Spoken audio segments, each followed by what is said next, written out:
ஹமீதியா கல்வி நிறுவனங்களின் வரலாற்று பயணம். 1921 மகான் சதகத்துல்லா அப்பா அவர்கள் வாழ்ந்த இல்லத்தில் உஸ்வத்துன் ஹசனா முஸ்லிம் சங்கம் தொடங்கப்பட்டது. 1928 இளைஞர்கள் ஒன்றிணைந்து வீடு வீடாக சென்று கைப்பிடி அரிசி வசூல் செய்யும் உன்னதமான திட்டத்தை தொடங்கினர்.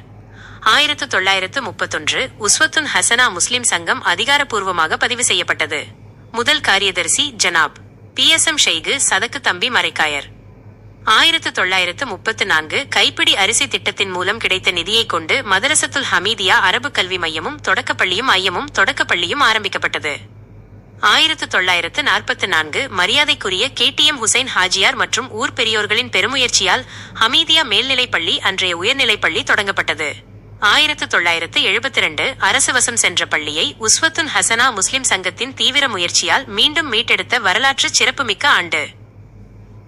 ஒரு நெகிழ்ச்சியான குறிப்பு, 1928 தொடங்கப்பட்ட அந்த கைப்பிடி அரிசி திட்டம்தான் இன்று இத்தனை பெரிய கல்வி நிறுவனங்கள் ஆலமரமாக தழைத்து நிற்க விதை போட்டிருக்கிறது. துளித்துளியாக சேர்ந்த மக்கள் பங்களிப்பு எவ்வளவு பெரிய மாற்றத்தை உருவாக்கும் என்பதற்கு இது ஒரு மிகச்சிறந்த உதாரணம்.